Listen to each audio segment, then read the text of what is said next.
Eh bien, merci à vous. Donc, sans attendre, je vais vous présenter Éric Scherer, qui nous fait l'honneur de venir nous parler des sujets dont il a l'expertise. Alors, Éric est responsable du Media Lab de l'information et aussi des relations internationales au sein du groupe France Télévisions. Il dirige aussi le comité d'information de l'Union européenne de radio-télévision. Et puis, auparavant, en fait, Éric a une carrière internationale, en fait, assez importante, puisqu'il a été directeur de l'AFP à Washington. Il a aussi été correspondant économique à l'AFP à Tokyo et président de l'AFX News à Londres. Alors, je vais vous présenter aussi Romain Goldschmidt, qui est actuellement Deputy General Manager chez Gin, qui est une agence d'influence et de communication digitale. Alors, Romain aussi a une carrière. Auparavant, en fait, il a été analyste à la Commission européenne. Il a été consultant puis responsable du pôle influence chez Spin Partners. C'était avec Christian Herbulot que nous connaissons tous ici pour être aussi directeur de l'école de guerre économique.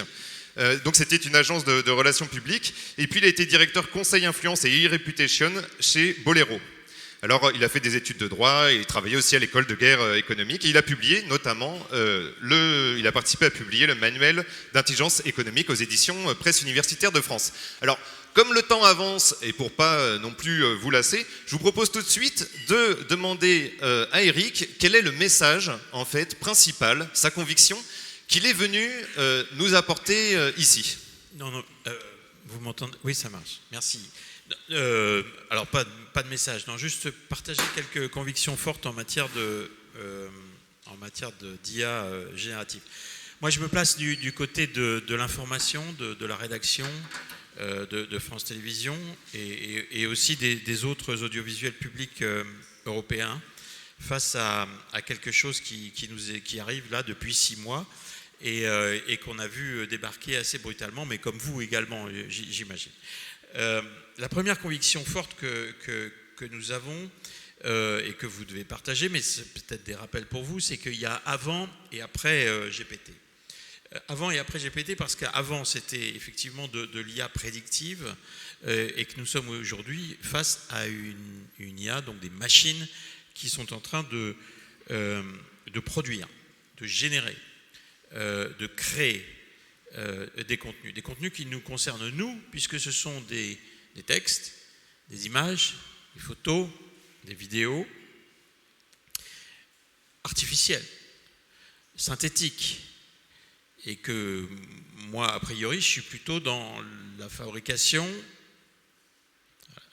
peut-être d'abord la collecte, l'édition et la production d'informations plutôt bio, plutôt humaines, et pas trop synthétiques. Donc cette révolution-là nous concerne en premier chef. La deuxième conviction, c'est le fait que cet outil-là, cette technologie-là, elle est désormais entre les mains de tout le monde. Autant les réseaux sociaux qui ont déjà provoqué un sacré bazar dans la sphère publique, dans la sphère informationnelle, dans la sphère démocratique, autant ces réseaux sociaux étaient alimentés par des humains, autant cette fois-ci, cette disruption va être alimentée par des machines. Si avec les réseaux sociaux, tout le monde était un peu devenu journaliste, avec GPT et consorts, les machines également vont devenir peut-être un peu journalistes et vont donc produire de l'information en plus des humains.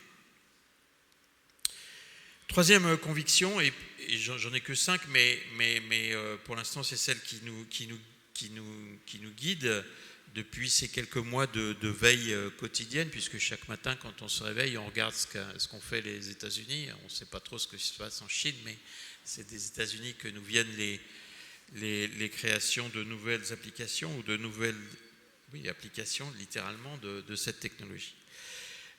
Ma troisième conviction, c'est que si aujourd'hui autant d'experts scientifiques, académiques, parfois privés, et on pourrait se demander peut-être pourquoi ils le font, si autant d'experts crient au loup pour la démocratie et notre civilisation, je crois qu'il faut les écouter. Il faut les écouter parce qu'il se passe probablement quelque chose d'important et que l'incroyable retard qu'avaient pris nos dirigeants politiques dans l'appréhension du Web 2.0, on a un risque et on voit bien que l'accélération en cours des derniers mois amène la classe politique, les régulateurs, qu'ils soient français ou européens, à regarder très très rapidement ce qui est en train de se passer et probablement de peut-être mettre le holà à un certain nombre de choses, et on pourra en parler. Donc oui, on doit accélérer notre adaptation à des technologies très disruptives, mais oui également, il faudra prendre des décisions collectives et exécutoires pour peut-être les réglementer. Encore une fois, on met sur le marché toutes les nuits, tous les jours, des choses qui n'ont été validées par personne. La communauté académique ou scientifique que vous connaissez tous bien, en général fonctionne sur une vérification de pair à pair, et là, personne ne vérifie ce qui est balancé à tout le monde sur le marché. C'est complètement fou à partir du moment où on indique, où on croit, où certains indiquent qu'on est sur un danger civilisationnel, existentiel. Quand on balance des médicaments sur le marché, on les vérifie, on les homologue, on prend des précautions. Aujourd'hui, ce n'est absolument pas le cas puisque jour après jour, heure après heure, sont mises sur le marché des applications non vérifiées. Quatrième conviction, dans les médias d'information, pour lequel je travaille depuis quelques années, je crois qu'il faut qu'il y ait des mesures rapides qui doivent être prises, et elles sont prises. Oui, on favorise l'expérimentation, il faut évidemment tester, il faut former, mais il faut guider et contrôler l'utilisation de ces outils en proposant quelques balises, quelques repères qu'on essaye de tracer entre nous avec humilité, parce qu'on n'est absolument pas... À partir du moment où même eux nous disent, eux, les développeurs, les grandes firmes, les GAFA nous disent, vous savez, on ne maîtrise pas tout, on ne contrôle pas bien, on ne sait pas exactement ce qui est en train de se passer. Imaginez bien que nous, pauvres journalistes ou employés de ce type de maison, nous avons du mal. Alors, ma dernière conviction, je vous rends la parole bien sûr, c'est que pour le journaliste en question, pour l'instant, notre sentiment que ChatGPT ne va pas remplacer le journaliste aujourd'hui, mais qu'un journaliste qui saura l'utiliser dépassera largement et très rapidement les autres de très loin. Et ceux qui maîtriseront le mieux l'IA générative risquent aussi d'être des forces assez déstabilisatrices dans nos rédactions. Merci beaucoup. Et de ton point de vue, toi Romain, est-ce que tu perçois cette intelligence artificielle plutôt comme une menace ou plutôt comme une opportunité? Toi, dans ton travail, je rappelle que toi, tu mènes notamment des campagnes d'influence toujours positives. Mais voilà, comment est-ce que toi, tu perçois ce qui est en train de se produire? Merci, bonjour à tous. Pour revenir sur ce que disait Eric, en fait, il y a deux dimensions que je vois qui sont à la fois la grande menace, c'est un peu la gouvernance de l'AI, savoir effectivement au niveau géopolitique, au niveau des GAFA et des entreprises chinoises, qui dirige quoi et quelle est la réglementation par laquelle on va y répondre, comment on réfléchit collectivement à cette question. Et là, il y a une vraie menace géopolitique, internationale, à laquelle il faut réfléchir, à laquelle il faut s'investir, et aussi sur l'utilisation de ces IA. Mais l'IA générative est déjà en même temps une opportunité dans les métiers de la communication. Et c'est là-dessus, je vais peut-être en contrepoids de ce que Eric peut nous dire sur le côté journalisme. Moi, vraiment, vous parlez des métiers de la communication, puisqu'on voit déjà les acteurs de la communication s'engager là-dedans. On a notamment des plus grands Publicis qui a conclu un partenariat avec OpenAI, puis avec Microsoft. Donc l'idée, c'est vraiment de regarder, de tester, d'expérimenter, d'y aller. À ma petite échelle aussi, on regarde et on voit ce qui est possible, ce qui n'est pas possible, par quelle technologie on va pouvoir utiliser, pour quoi faire. Et les premiers constats, c'est qu'effectivement, l'AI ne va pas remplacer à 100% l'humain, mais en fait, c'est un outil en plus, un outil qui va très loin, qui permet de faire à la place. mais pour faire de la qualité et du contenu original et ciblé, c'est en fait la discussion entre l'AI et l'humain qui permet progressivement d'aboutir à un contenu qui va être pertinent par rapport à une problématique, à un moment donné, à une cible, puisque l'AI est, pour l'instant, mais on verra et ça va très vite, l'outil qu'utilise aujourd'hui tout le monde, ChatGPT, c'est un outil dont les données s'arrêtent en 2021. Et donc il y a une limite par rapport à ça. Ce sera peut-être différent demain, mais aujourd'hui on en est là. Et donc la manière de travailler aujourd'hui, c'est vraiment de réfléchir au champ sémantique, précisément à l'idée de prompt. On parle beaucoup de ce process de prompt. Et par rapport au retour que nous fait l'intelligence artificielle, retravailler ce contenu, et c'est un vrai travail en fait. Donc on le voit pour l'instant, mais il faut se projeter dans l'avenir, comme un nouvel outil d'assistance, d'accélération et de génération d'idées avec lequel il faut discuter. Et si vous voulez voir un exemple assez concret, il y a eu une publicité Coca-Cola Masterpiece qui est sortie il y a quelques semaines dans un environnement d'un musée avec un étudiant qui regarde les tableaux qui commencent à s'animer. Et c'est une publicité qui a été co-construite avec des IA. Donc ça, c'est intéressant parce qu'on se dit, et d'autant plus quand on va être une entreprise, qu'on va communiquer vers des cibles précises, qu'on va communiquer sur des réseaux sociaux, on va devoir s'adapter. La communication, c'est parler à quelqu'un, c'est pas juste envoyer un message, et c'est quelque chose qu'on a oublié parfois avec le web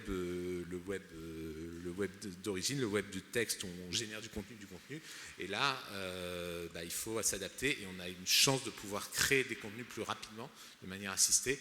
L'idée, c'est d'aller plus loin dans la qualité et vraiment la pertinence vis-à-vis de ces cibles. Merci beaucoup. Et toi, de ton côté, Eric, dans ton laboratoire, est-ce qu'il y a déjà des expérimentations dont tu pourrais nous parler ici ?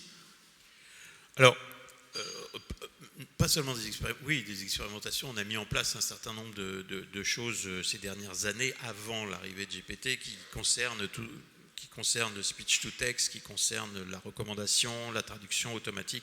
Aujourd'hui, par exemple, on a mis au niveau européen en place une offre numérique sur nos sites d'information européens et offre au public la possibilité d'aller regarder des informations des autres acteurs européens traduits de manière automatique en français pour nous. Et donc ça nous permet d'aller regarder comment couvrent les Suédois, les Allemands ou les Portugais notre actualité. Depuis GPT et depuis quelques mois, alors plusieurs choses dans le désordre. Là, on vient de mettre en place en fait une charte d'utilisation, une charte de protection ou un mode d'emploi pour mieux protéger nos sources. L'inquiétude que nous avons, et on sait que c'est déjà possible, c'est la possibilité pour certaines IA, qui ne sont pas forcément génératives d'ailleurs, et des softwares, de déflouter des voix ou des images. Cette capacité de déflouter des voix et des images, vous imaginez combien elle peut être inquiétante et dommageable pour les sources que nous avons interrogées, en voix ou en images. Et donc on a mis en place une nouvelle charte pour les journalistes sur la manière d'interroger des gens qu'on veut protéger. Ça, c'est quelque chose d'extrêmement important, puisque, alors vous imaginez ce que ça veut dire pour nos archives, ou les archives de l'INA par exemple, sur ce type de choses, et la mise en danger de certains témoins.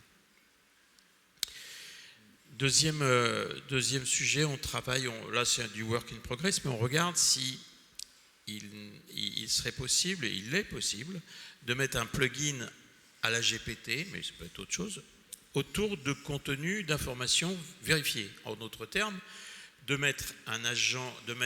faire tourner un agent conversationnel puissant dans un univers fermé, et non plus dans un univers totalement ouvert,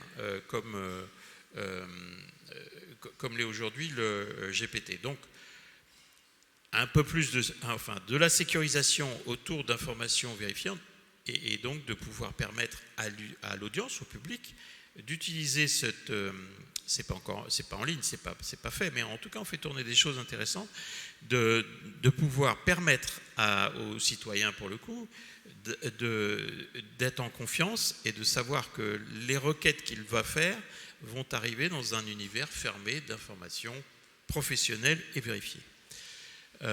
Voilà, et puis on travaille aussi beaucoup évidemment sur ce dont vous avez parlé juste avant nous, Christine, on a créé avant la présidentielle une cellule qui s'appelle les révélateurs, qui travaille sur la vérification de vidéos du GC, donc de contenus qui sont sur du public, donc de vérification utilisant les technologies, alors on ne savait pas que ça s'appelait OSINT, mais des technologies d'open source pour aller vérifier des vidéos, des photos par des croisements de données. Voilà un petit peu quelques pistes. Merci beaucoup, c'est super intéressant. Je voulais peut-être réagir par rapport à ça, sur les expérimentations et l'utilisation effectivement de l'intelligence artificielle en dehors de ChatGPT en tant que tel ou des outils proposés, parce que c'est vrai que c'est des choses qu'on expérimente nous aussi, notamment pour la veille.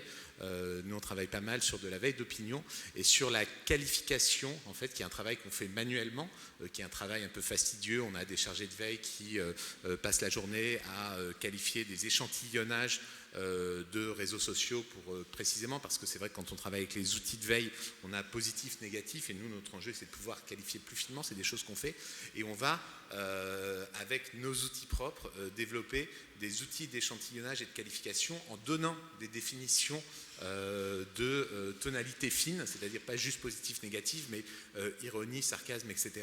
Et en guidant ce qu'on ne pouvait pas faire jusque-là, puisque l'intelligence artificielle n'allait pas comprendre nos définitions, là on va lui proposer une définition et on va lui demander, à travers des exemples et en l'entraînant, de pouvoir nous aider à faire ce travail de qualification de la veille. Donc là c'est sur des données qu'on va déjà aller cadrer, qu'on va aller rechercher, et on va nourrir des intelligences artificielles pour accompagner et aider un travail qui est fait aujourd'hui par l'humain.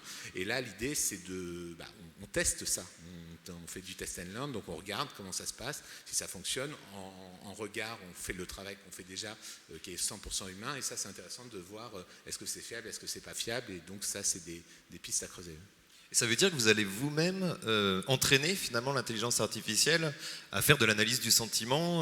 Voilà, mais sur un réseau, sur un outil qui nous appartient, c'est-à-dire avec notre qualification propre qu'on aura définie et qu'on entraîne à partir de nos définitions et de ce qu'on souhaite faire et de nos intentions. Et c'est toujours pareil, c'est la contextualisation, parce que c'est par rapport à ce qui est positif ou négatif, c'est pas l'information en tant que telle. Nous, quand on travaille sur de la veille comme ça, de la veille d'opinion pour un client, c'est par rapport à sa problématique. Donc il faut pouvoir dire à l'outil, je vous donne un exemple, mon client qui est public et pas de souci, c'est SNCF. Quand les gens critiquent les tarifs, c'est ce qui arrive tous les jours, mais je sais pas, ça peut être fait avec sarcasme, ou SNCF c'est sympa, les tarifs sont toujours aussi intéressants, c'est de l'ironie. Jusqu'à là c'était qualifié positivement, là on va essayer d'expliquer le sarcasme. Donc, c'est vrai que c'est pas facile, parce que déjà pour certains humains, ça marche pas toujours l'ironie. Mais est-ce que vous, par exemple, comme vous défendez en fait des organisations qui sont attaquées sur leur réputation, est-ce que déjà vous commencez à voir arriver des contenus qui ne seraient pas d'origine humaine, ou si ce n'est pas le cas, parce que je pense qu'il est encore un peu tôt pour voir vraiment arriver ça, vous imaginez ça comment ? Vous pensez que ça va se présenter comment le jour où vraiment on subira, les organisations, des attaques avec des contenus générés par de l'IA ?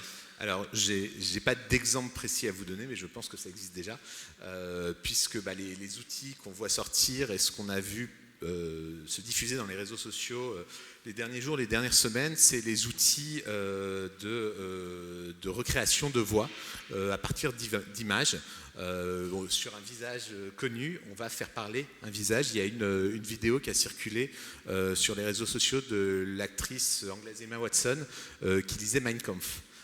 Qui a fait beaucoup de bruit, et on la reconnaissait, on reconnaissait sa voix, c'était elle qui parlait. Donc à partir de ça, c'est les deepfakes, mais là qui sont vraiment utilisés, et la différence ce qu'on connaissait jusqu'à il y a 6 mois, c'est que maintenant, c'est des outils qui sont facilement accessibles et par tous. Ils sont peut-être pas gratuits, mais c'est des budgets qui sont raisonnables et ça devient assez peu technique. Auparavant, pour faire des deepfakes, il fallait vraiment s'accrocher et passer des semaines pour le réaliser. Là, c'est des outils assez simples d'utilisation, donc chacun peut faire ça. Donc on peut imaginer tout type d'attaque. Voilà, j'ai pensé par exemple à un dirigeant d'entreprise dont on va détourner la voix. Et je ne sais pas, un dirigeant de Total qui annoncerait comme ça lors d'une AG que voilà, le litre d'essence passerait à 50 centimes. Voilà, je suis pour Total. Ça affole immédiatement les marchés, les réactions, les journalistes, voilà, si on ne vérifie pas l'information. Mais ce qui est intéressant par rapport à ça, par rapport à tout le travail de vérification avec des outils de vérification des IA dont parlait Christine tout à l'heure, et le travail d'OSINT par les professionnels de l'OSINT, mais aussi de la sensibilisation à la véracité, parce que l'exemple que je vous donne là, ça paraît peu probable.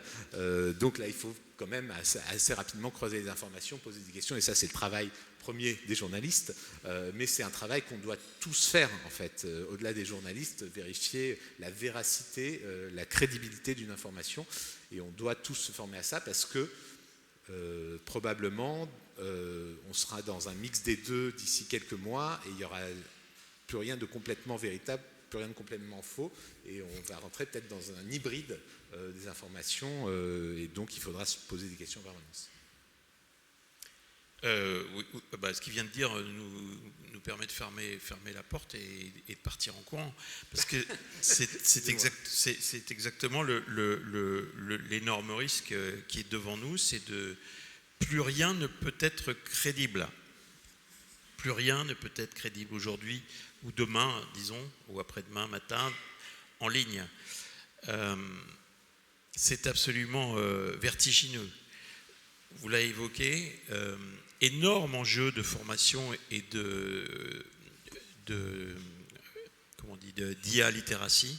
Comme il y a de l'éducation aux médias, il va falloir faire de l'éducation à l'IA, mais de manière impressionnante, y compris des professionnels et puis du public. Et puis, on l'a évoqué, vous l'avez évoqué, Christine, comment, et ça c'est la question qui m'angoisse le plus, comment on trace l'IA? En d'autres termes, qui parle? Qui parle? Comment on peut, ou pas, et aujourd'hui c'est plutôt ou pas, dire si un texte contient des éléments synthétiques ou a été modifié, ou a été changé, par qui, quand, comment, où. Tout ça, pour l'instant, n'est pas possible.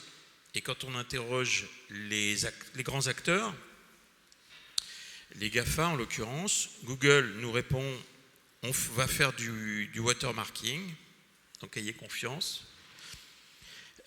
Facebook nous répond en off c'est probable qu'on n'y arrive pas, c'est-à-dire qu'il y aura toujours un dernier mile, le dernier mile, et on ne pourra pas absolument tout vérifier ou dire si le contenu est totalement clean ou contient de l'IA ou pas. Quant aux régulateurs, aujourd'hui en Europe, Thierry Breton pense que le traçage des contenus va être possible avec des technos, mais on l'a évoqué tout à l'heure en privé, c'est la course du gendarme et du voleur permanente qui est déjà engagée. Et puis des manières d'appréhender le sujet assez différentes entre l'Europe, les États-Unis et la Chine, où effectivement les Américains jouent plutôt offense, les Européens défense, mais avec une petite musique à Bruxelles qui est quand même de dire merde, on a déjà raté, on a raté déjà tellement de vagues technologiques, si on rate en plus celle-là, on va être mal, donc on ne va pas complètement brider l'innovation, ils ont raison, mais bon sang, les dangers sont extrêmement forts en matière de sphère publique et de partage de l'information vérifiée. Et puis on voit les Chinois de leur côté, en tout cas ce qu'on en sait, quand on voit que le TikTok chinois, qui est la même firme, je crois que ça s'appelle Douyin, impose en Chine à l'utilisateur du TikTok chinois de dire s'il utilise de l'IA ou pas. Imaginez en Chine, quand il vaut mieux le dire. Ça se passe pas bien après si on vous pique à dire des bêtises. Coercition de l'utilisateur lambda, de l'ado comme du professionnel, et ça, pour dire s'il a utilisé de l'IA dans sa vidéo ou pas, on est très loin de chez nous. Voilà nos enjeux compliqués là.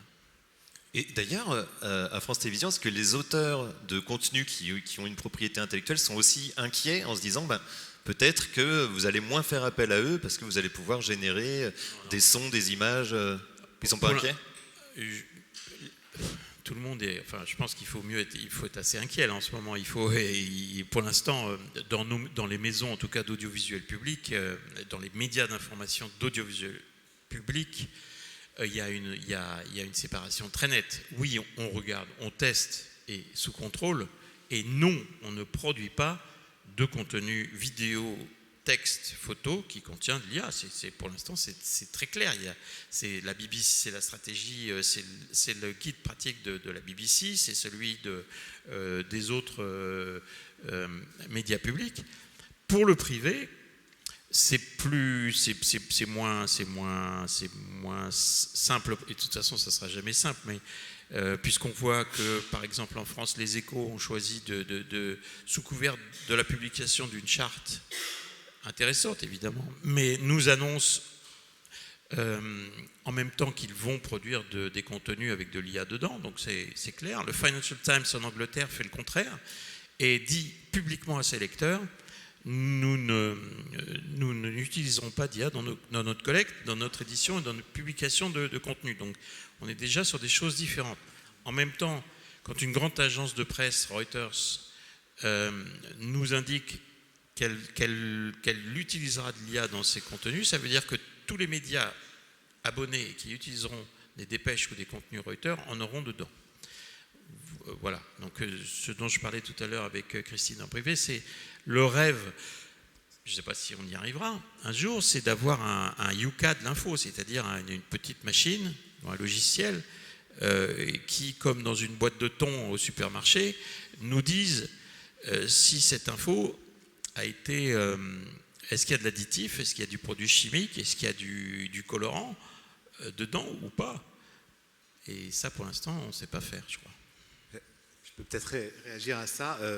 En fait, moi, j'ai du mal à concevoir IA ou pas IA. Je pense que les choses sont un petit peu plus grises.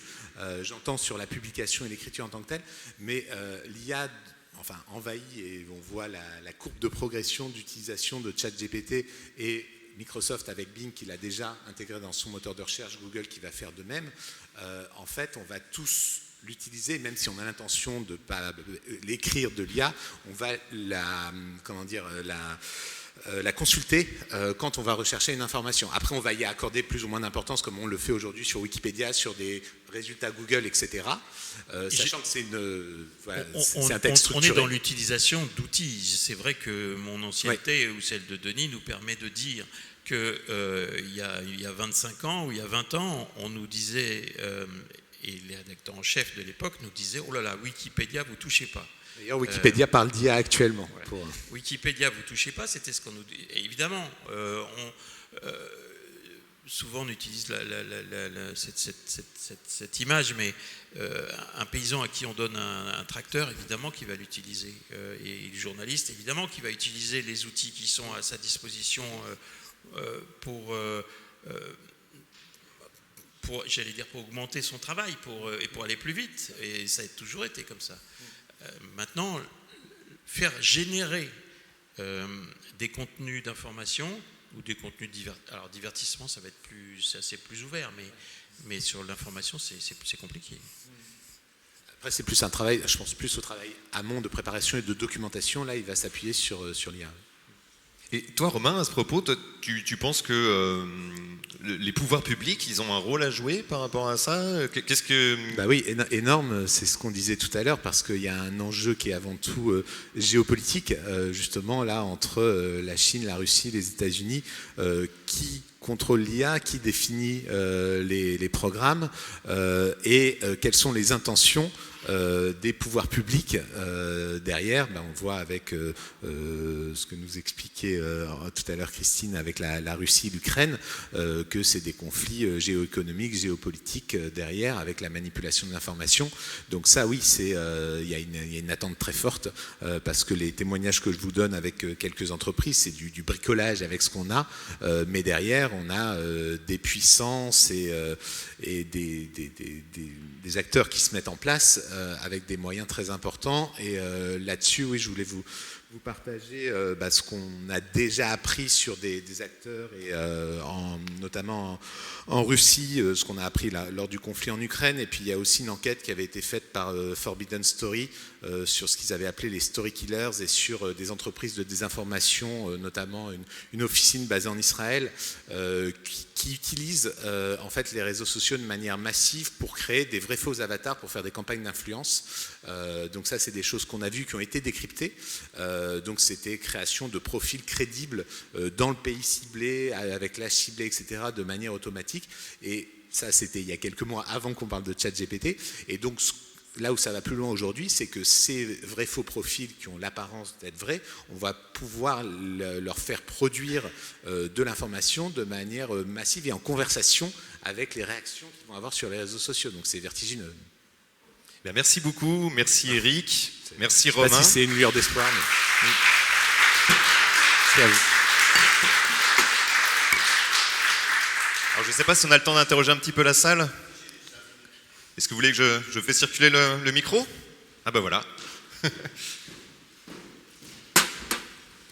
Bonjour, merci pour ce débat très intéressant. Moi, c'est une réaction qui va peut-être se transformer en question. Je remets 1 euro dans le bastringue. Vous avez parlé, si j'ai bien compris, d'informations bidonnées, tronquées éventuellement. Je vais glisser vers l'absence d'informations à travers l'intelligence artificielle, ou la subjectivité de ceux qui alimentent ou qui conçoivent les algorithmes. Un exemple tout simple. Imaginons que je sois journaliste, ça n'est pas le cas, je dois écrire un article sur les armes à feu et la citoyenneté. J'imagine que selon que je suis aux États-Unis et que je conçois de l'intelligence artificielle, alors je vous le dis tout de suite, pour moi, intelligence artificielle, c'est comme vin sans alcool, c'est-à-dire que c'est deux notions qui coexistent, mais c'est pas du vin. S'il n'y a pas d'alcool, c'est pas du vin. Donc si c'est artificiel, pour moi, ça n'est pas de l'intelligence. C'est un produit de synthèse. C'est une drogue de synthèse. C'est pas de la marijuana, c'est un produit chimique. Donc, sous cet angle-là, quelles sont les réflexions, les inquiétudes, on les devine, mais quelles sont les réflexions sur assurer l'objectivité, c'est-à-dire au sens de la neutralité, en laissant le soin à l'humain de la subjectivité. Vous voyez ce que je veux dire ? Je veux faire un article sur les armes à feu. Aux États-Unis, je vais trouver plein d'articles sur c'est génial, on peut se défendre, etc. En Europe, en tout cas en France, c'est probablement moins vrai. Donc comment est-ce qu'on pense gérer ce sujet-là ? Quelles sont les réflexions par rapport à l'information ? L'information générée par les AI, c'est ça votre question ? L'information ou le truc pondu tout fait, l'article tout fait de synthèse. Non mais l'article tout fait de synthèse sur un sujet, pour l'instant, vous n'y pensez pas. Parce qu'il y a tellement d'hallucinations et d'inventions. Moi, récemment, j'ai fait encore une expérience avec ChatGPT 4 qui, normalement, intègre le web. Et je lui ai demandé d'écrire un article pour faire une réaction à ce qui s'était passé la veille et quelle était l'humeur des réseaux sociaux en réaction à cet événement.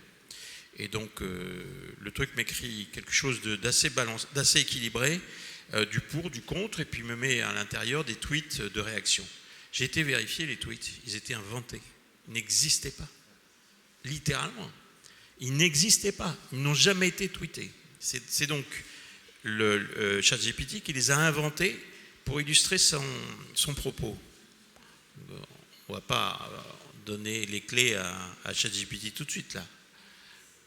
Non, alors c'était pas, je ne souhaite pas absolument pas ça évidemment, mais c'est par rapport à, alors si on va en amont de ça c'est le produit fini, mais je recherche, voilà, j'ai un article à écrire, je recherche de l'info, alors je vais sur Google, je vais sur d'autres moteurs de recherche. Est-ce qu'aujourd'hui ou demain, le risque, ça n'est pas que je ne trouve que, comme c'est le cas avec la censure qui peut exister dans certains pays démocratiques, est-ce que comment s'assurer que je vais bien trouver toute l'information, le pour, le contre, le moyen Ça, on a déjà la question avec les réseaux sociaux et Google quand on cherche de l'information. Et là, ça va encore plus loin. Puisque c'est de l'information qui n'est pas sourcée, donc c'est encore plus inquiétant. Mais c'est déjà le cas aujourd'hui, et la plupart des personnes qui font une recherche sur Google regardent les 3 premiers résultats et se font leur idée directement. Donc la question, elle est posée déjà sans l'intelligence artificielle pour moi. Et là, c'est de l'éducation aux médias, à l'information. Donc ma question n'avait pas de sens. Si, elle a du sens. Au revoir. Alors, quelqu'un veut jouer? Oui, vous m'entendez bien? Oui. Parfait. Vous disiez tout à l'heure que ChatGPT apprenait que depuis 2021, mais en fait, depuis 2 semaines, il apprend en temps réel. En fait, c'était la version 3.5 de ChatGPT, mais maintenant, depuis la version 4, il apprend en temps réel. Donc le risque, c'est que justement, il apprend, vous l'avez dit d'ailleurs, très très vite et dès maintenant. Et un autre point que je voulais juste rajouter aussi, c'est que le principe de l'intelligence artificielle a été posé par Turing dans les années 50. C'est justement ce qu'on ne sait pas que c'est artificiel, on est incapable de savoir si c'est artificiel ou humain. C'est même le principe. Si on sait que c'est artificiel, c'est que c'est pas d'IA en fait. Et conceptuellement, ça va être la difficulté, c'est de voir que ça vient bien de quelqu'un qui n'est pas humain derrière, sachant qu'effectivement, vous le dites, maintenant on apprend en temps réel. Et en plus, le modèle va apprendre sur de l'IA lui-même. Il y a plusieurs IA maintenant. ChatGPT, c'est le premier, mais il y en a plein d'autres. Llama, en l'occurrence, qui a fuité d'ailleurs sur Internet. Et donc maintenant, l'intelligence artificielle, les moteurs, vont apprendre d'eux-mêmes ou de leurs confrères, en fait. Ça fait peur. Indeed.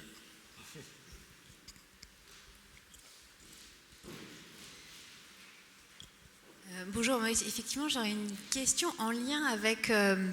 donc tout ça, ça me rappelle toutes les problématiques qu'il y a eu au moment où sont sortis les ciseaux moléculaires. Donc vous savez, les ciseaux moléculaires, c'est ce qui me permet de modifier le génome, et on ne sait pas que le génome a été modifié à la fin. Il n'y a pas de trace. Et de fait, il y a eu un moratoire international pour ne pas les utiliser, ou les utiliser dans des cas très très précis.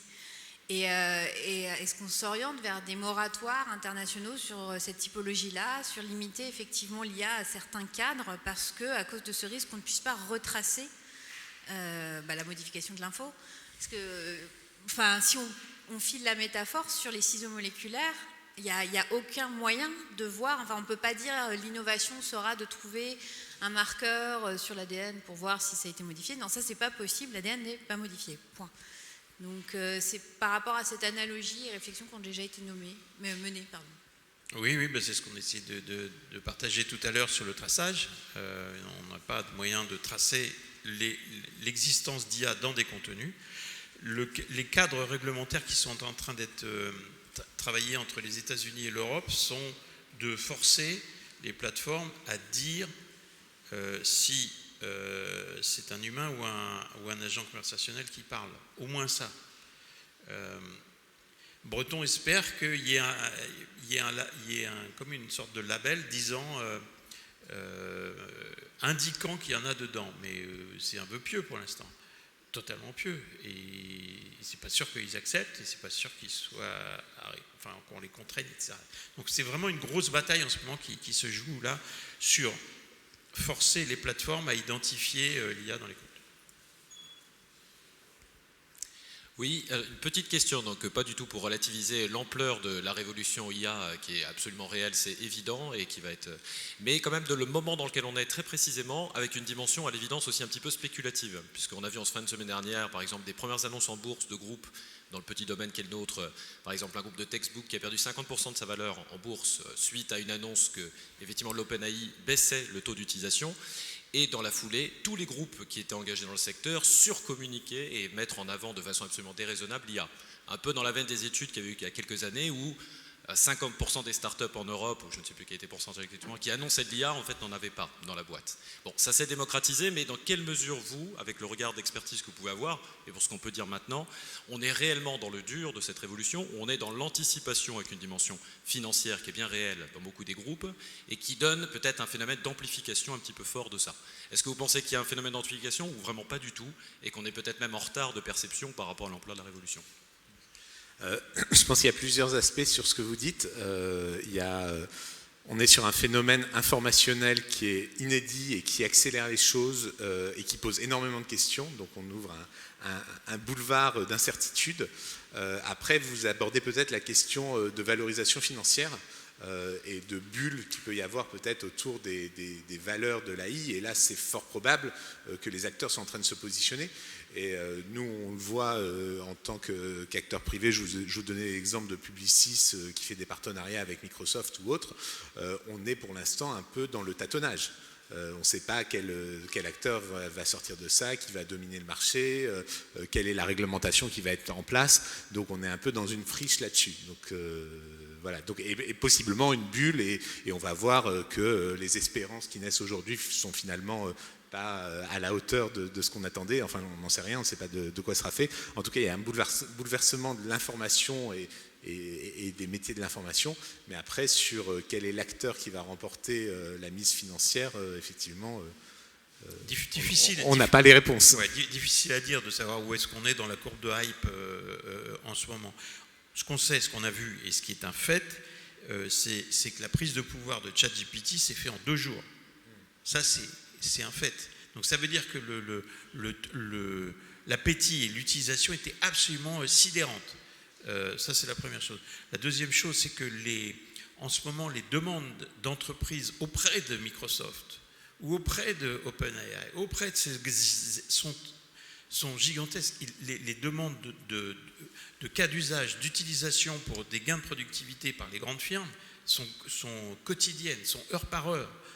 Les Microsoft sont débordés de demandes de firmes pour dire voilà, j'ai vu que c'est possible, aidez-moi à le faire. Et ensuite, bon, il y a le grand public, c'est un autre sujet.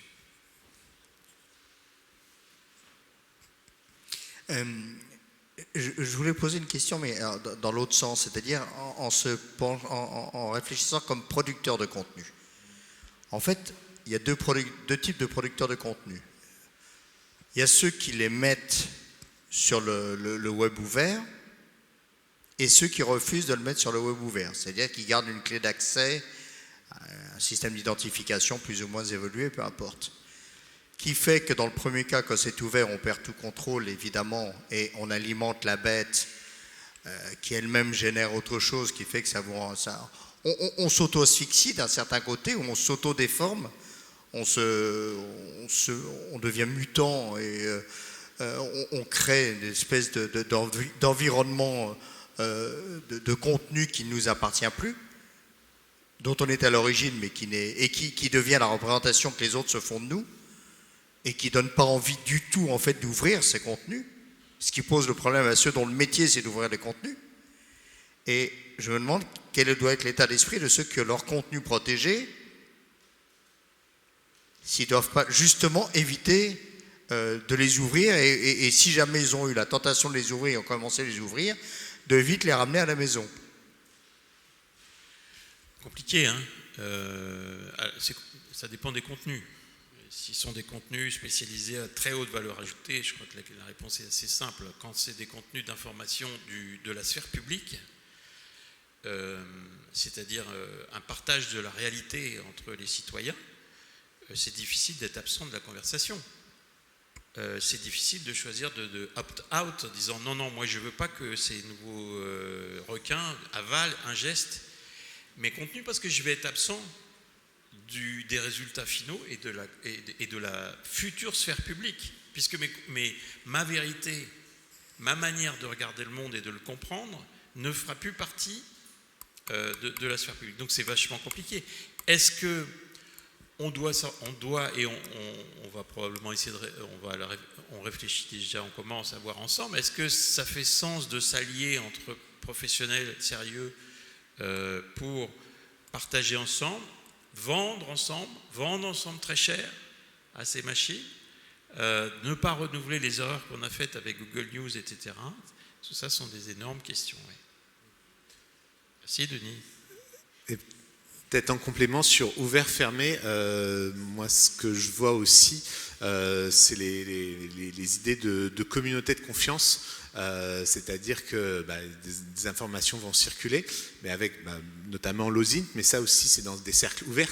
On va avoir peut-être des gens avec qui on va faire référence qui vont nous aider à circuler justement dans cette information.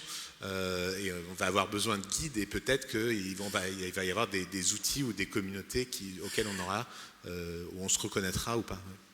Mais à partir du moment où on en revient à l'OSINT et au web ouvert en général, mais à partir du web ouvert sera composé de sources non fiables et de sources qui viennent de l'intelligence artificielle, il n'y aura plus d'OSINT, ou du moins il sera totalement vérolé.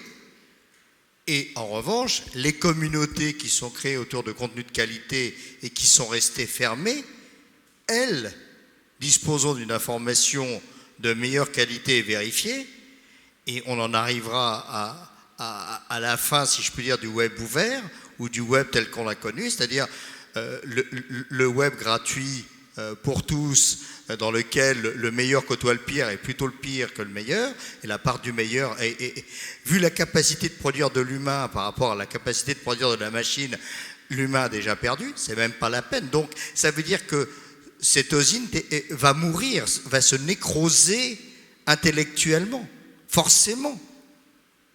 Et même si c'est de 0,01%, n'importe qui dira je ne vais pas prendre ce risque. Et donc, où sont les communautés où l'esprit règne, si je puis dire, où le savoir et la connaissance règnent? Eh bien, ils ne sont plus là, ils sont autre part, et j'irai les chercher autre part. Et les autres parts ne seront pas gratuits, bien sûr. On voit déjà les limites des réseaux sociaux, et c'est l'étape d'après, possiblement.